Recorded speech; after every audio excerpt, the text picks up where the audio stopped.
There is one thing before we leave. I really think it's very important to mention. It has nothing to do with the marriage or divorce.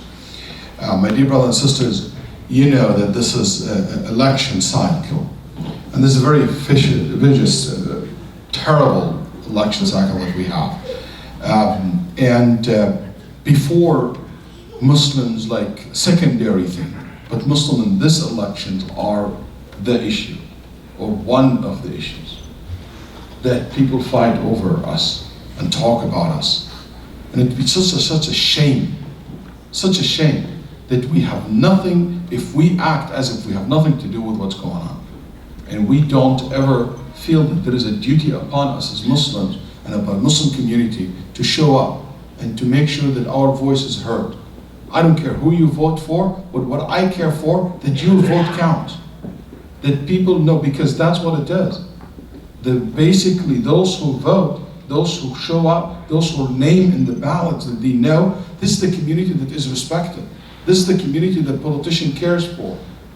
If we talk to any congressman or any senators or anything that we want to make real change, changing is not going to happen through violence, through blowing up things, through killing. It's not going to make any change. Change is not going to happen through whining.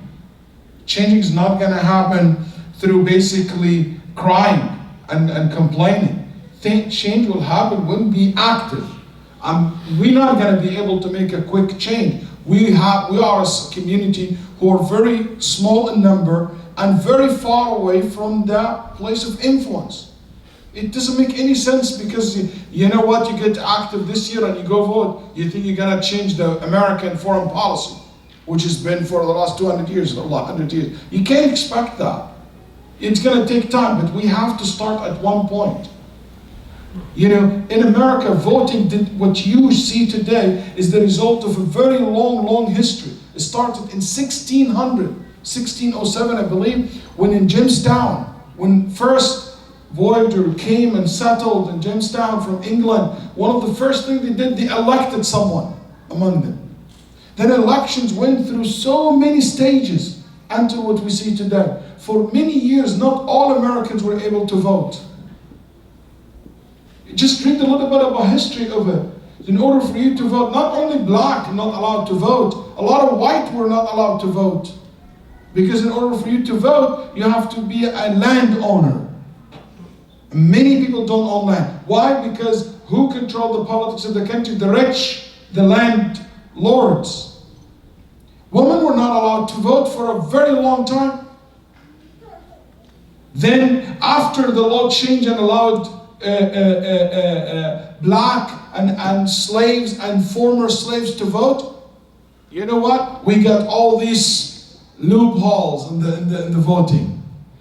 Literacy tests, religious tests. In Connecticut, Fremont, all these northern states, and in the South, at Georgia, and many places in the South, it was in the law, says you cannot run for a public office unless you are what? Protestants, Christians. And religious tests, if you're Catholic, you're not allowed. Until very recent case, like 200 years or something like that, Jewish were not allowed to vote in Connecticut. You know what? Even Connecticut, a lot of Jews. Because they said one of the conditions religious test, one of the conditions to vote or to run for public office, you have to believe in the hereafter and resurrection. And Jewish, they don't believe in hereafter. So they were not allowed to run for any office until that law changed.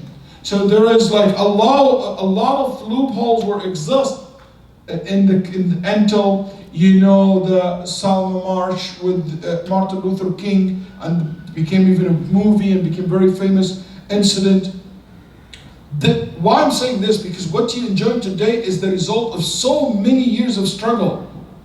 You know what? We have it easy as a Muslim community. But all what you need a dedication. You need to take this serious. You need to make sure that our voice is heard. I'm sorry to hear still the Muslim community talk about, is it allowed to vote or not? I'm sorry that this is how low our level of conversation is. Not because knowing halal haram is something bad. No.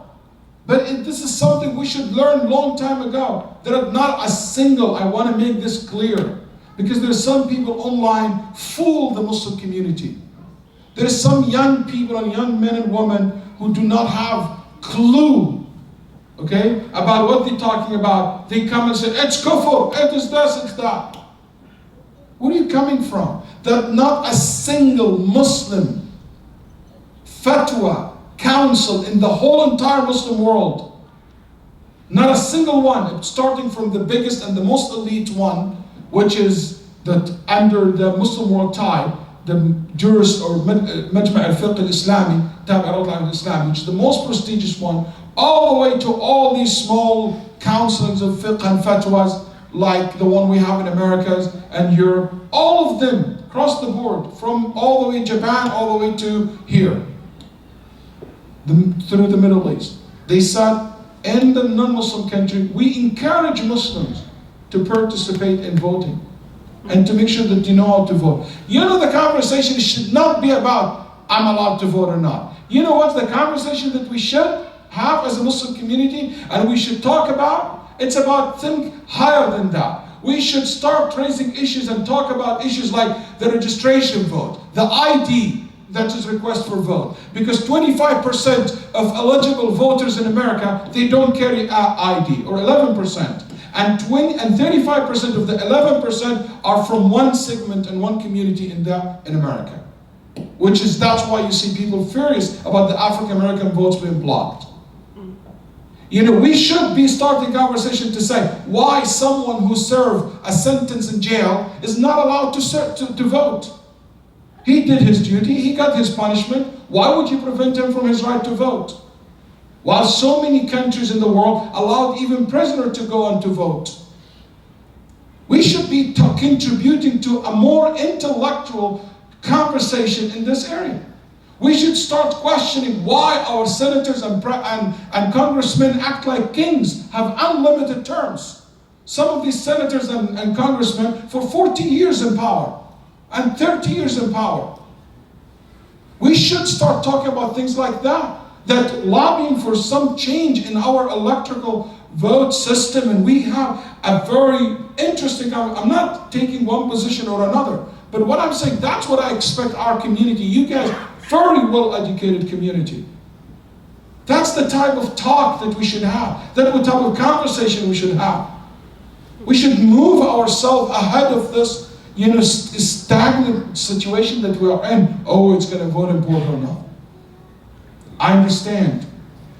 In Obama, when he ran for president, what was 2008? That was the highest ever turnout in voting. Okay? And since 1960. But still, going to be higher. But still, at that year, which is the highest in modern days, you still have 4 out every 10 Americans showed up for vote, and 6 stayed home.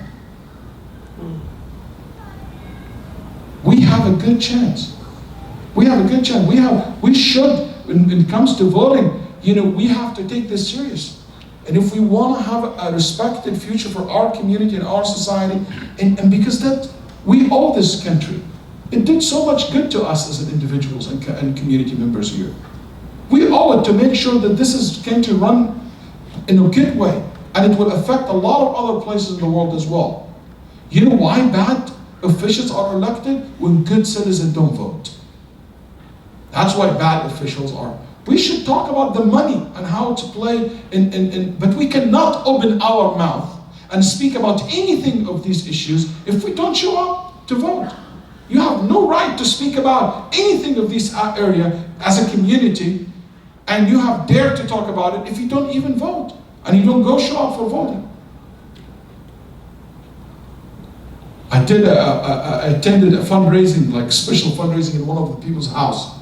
And one of the Muslim community, I know him, he makes a good amount of money, mashallah, may Allah give him more barakah. He wrote a check of $23. You want people to care about your community for your $23 check? You know what they say about money when it comes to politics? They said, money is the mother milk of politics. You have money you contribute, you will be listened to. Unfortunately, that's what the reality is. So we have to take this serious, and I hope that, early voting starting in 24th, this Monday, in 24th. And it will continue all the way to November 4. So you have all this in early voting, you can go and vote. Make sure that you do and local politicians, way more important for us than even the top one on the list. The one who runs basically your city, the laws. If you don't want to run for it, you don't vote for anyone. There is law and amendments. Need to vote on it, study, learn. Do your civic duty. I'm sorry I took any time from you, but I feel this is like wajib al-waqt. This is an important time because of the timing that we are in here. So I'm really grateful to Allah subhanahu wa ta'ala, thankful to him, and to my dear brother Shaykh Mamdouh for inviting me to this session, and also to the Masjid to organize it. Thank you very much. I'm very happy with what I've seen, proud of your work. Allah subhanahu wa ta'ala bless you, and hopefully inshallah we'll see you soon more.